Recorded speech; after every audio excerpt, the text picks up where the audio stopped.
अस्सलाम वालेकुम।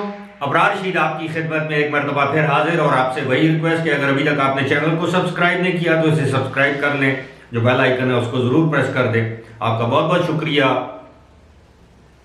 सिविल नाफरमानी का ऐलान कर दिया गया। जी चाहता है वज़ीर आज़म पाकिस्तान को गिरबान से पकड़कर बाहर निकाल दूं। पार्लियामेंट जाली है और हुक्मरानों की करप्शन की वजह से बिजली और गैस के इजाफी बिल या उनके जो कीमतों में इजाफा होता है वो बिल मैं क्यों दूं। ये ऐसे लगता है कल ही की बात है। ये तराशा, अखबारी तराशा जो थंबनेल पर भी है और अभी आप स्क्रीन पर भी देख रहे होंगे, ये मेरा बयान नहीं है। ये हमारे वज़ीर आज़म जनाब इमरान खान साहब का वो बयान है जो उन्होंने 17 अगस्त 2014 को इस्लामाबाद में अपने एहतजाजी धरने से खिताब करते हुए दिया और जिसको 18 अगस्त के जंग अखबार ने शाया किया। सिर्फ जंग ही नहीं बल्कि दीगर अखबारों में भी ये बयान शामिल हुआ, अब तो शाया हुआ। अब तो इसकी वीडियोस इस कदर वायरल हैं। मैं यूट्यूब की पॉलिसी है कॉपीराइट की, जिसकी वजह से मैं वो वीडियोस आपको दिखा नहीं सकता कि आप किसी की वीडियो जो है वो अपने चैनल पर मत दिखाएं जब तक आपके पास इजाजत ना हो। अब मुझे ये बताएं, जब मैं कहता हूं कि मुकाफात अमल, जो गड़ा आप दूसरे के लिए खोदेंगे उसमें आप एक न एक दिन खुद गिरेंगे। बचपन से हमें यही पढ़ाया गया है, किताबों में पढ़ाया गया है, अपने असातिज़ा वालिदैन की तरफ से इस तरह की कहानियां सुनाई गई हैं, सबक आमोज कहानियां। लेकिन हमारा सबक यह है कि हमने कभी तारीख से सबक नहीं सीखा। हम इक़्तिदार में होते हैं तो हम जैसा फरिश्ता कोई नहीं होता। मैं एक हुकूमत की नहीं, मैं सबकी बात कर रहा हूं। जब हम अपोजिशन में होते हैं तो हम समझते हैं कि इक़्तिदार वाले चोर, डाकू, लुटेरे बिजली महंगी कर दी, गैस महंगी कर दी, खा गए, लुट गए। मीडिया की डार्लिंग होते हैं, मीडिया हमारा डार्लिंग होता है। लेकिन यूं ही आप इक़्तिदार पर बराजमान होते हैं, हमें हर वो तनकीद करने वाला अपना दुश्मन दिखाई देता है, हमें मीडिया अपना दुश्मन दिखाई देता है। तनकीद को बर्दाश्त करना छोड़ देते हैं, अपने इर्द गिर्द 4-5 खुशामदियों का टोला बिठा देते हैं, जिस तरह कुछ हमारे मुगल बादशाह करते थे। वो सब अच्छे की खबर आपको सुबह दोपहर शाम देते हैं और वो कहते हैं वाह वाह वाह वाह, क्या ज़बरदस्त बात की है, क्या ज़बरदस्त पॉलिसी है।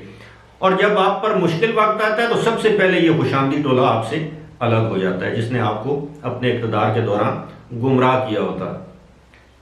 अब ये जो गिरबान से पकड़कर बाहर फेंक दूंगा, आज आप देखिए, आज आपको उसी चीज का सामना है जो कल आपने किया था, जो कल आपने बोया था, आज आप काट रहे हैं। जो मुंह से खाया था नाक के रास्ते निकल रहा है, जो हाथ से गिरा लगाई थी दांतों से भी नहीं खुल रही।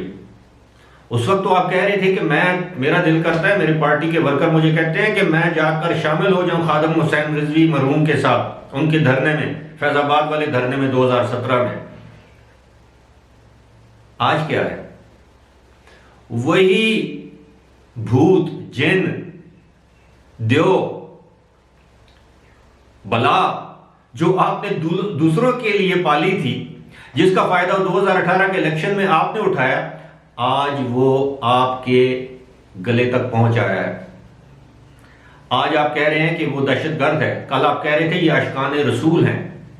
तो जिस तरह मैंने कहा कि ये मुकाफात अमल है, वक्त एक जैसा नहीं रहता। कभी के दिन बड़े होते हैं और कभी की रातें तवील हो जाती हैं। मुझे समझ नहीं आ रही। अब आप सोचें, ये जो कौम यूथ वाले हैं, इनको इस तरह की वीडियो से बड़ी तकलीफ होती है। ओ भाई, ये कोई हम खुद वीडियोस नहीं बना रहे, ये आपके लीडर साहब जो हैं वो उस वक्त भी उनके बयानात थे। आज आप एक मुल्क से कर्जा लेकर दूसरे को वापस कर रहे हैं। और आपकी इत्तला के लिए मैं आपको ये बता दूं, आप चेक कर सकते हैं, पाकिस्तान की 73-74 साल तारीख में किसी हुकूमत ने 3 साल में इतना ज्यादा कर्जा नहीं लिया। किसी हुकूमत के दौर में इतनी ज्यादा महंगाई नहीं हुई। माजी के हुक्मरान, एक नारा लगता था, अयूब चीनी चोर, अयूब खान के बारे में, चीनी कुछ पैसे 69 पैसे या 1 रुपया महंगी हुई थी किलो के साथ, 69 पैसा, तो अयूब खान को इस्तीफा देना पड़ा। आज गली गली लोग आपके खिलाफ नारे लगा रहे हैं। आप ही ने कहा था कि 100 लोग मेरे खिलाफ जिस दिन, 1 दर्जन लोग मेरे खिलाफ जिस दिन कहेंगे कि गो इमरान गो, मैं इस्तीफा देके घर चला जाऊंगा। आज पूरी कौम गो इमरान गो के अलावा आपको दिन रात बद्दुआएं दे रही है। कभी आपने सोचा है ऐसा क्यों है? इसलिए कि आपने इस कौम की जो यूथ है, इस कौम के नौजवानों को ऐसे हसीन ख्वाब दिखाए थे कि इस मुल्क में दूध और शहद की नहरें बहा देंगे आपको, इसको हकीकत में रियासत मदीना बना देंगे, बेरोजगार नौजवानों को रोजगार मिलेगा। उस नौजवान के सारे ख्वाब चिकना चूर करने के आप सबसे बड़े मुजरिम हैं। क्या करे हमारी यूथ? पढ़े लिखे इंजीनियर्स, डॉक्टर्स, कोई तबका ऐसा नहीं है जो इस वक्त सरापा एहतजाज ना हो। ताजर हैं तो वो एहतजाज पर, टीचर्स हैं तो वो एहतजाज पर, डॉक्टर्स हैं तो वो एहतजाज पर, बेरोजगार नौजवान हैं तो वो बेचारे किस तरह जिंदगी गुजार रहे हैं, उनके वालिदैन परेशान हैं। आजकल का वालिदैन तो कहते हैं कि बेटा फेल ही हो जाए, बेटी फेल ही हो जाएगी, यूनिवर्सिटी में दाखिल करवाने के लिए पैसे नहीं है। अब आप अंदाजा कीजिए ये सुहाने ख्वाब। अब इन्होंने तो ख्वाब दिखाए थे, लेकिन उन ख्वाबों को हकीकत का पहनावा किसी और ने पहनाया। पता था कि इनसे कुछ नहीं हो पाएगा, लेकिन मकसद ये था वो 2 सियासी जमातों के कायदीन को साइड लाइन पे करना। ये देखें, दुनिया की जमहूरियतों में अपोजिशन जो होती है, तवाना अपोजिशन, वो लाजुम व मलजूम है। अगर आप अपोजिशन को ख़त्म कर देंगे तो आपकी पार्टी के अंदर से अपोजिशन पैदा होगी। और ये जो आपके साथ आपको लग रहा है आजकल के ये आपके बड़े मुखलिस हैं, सबसे पहले ये भागेंगे। और साथ ही साथ मैं ये भी आपको बताता चलूं कि अब ये समझ नहीं आ रही कि मैं तो कंबल को छोड़ रहा हूं, कंबल नहीं छोड़ रहा है इनको।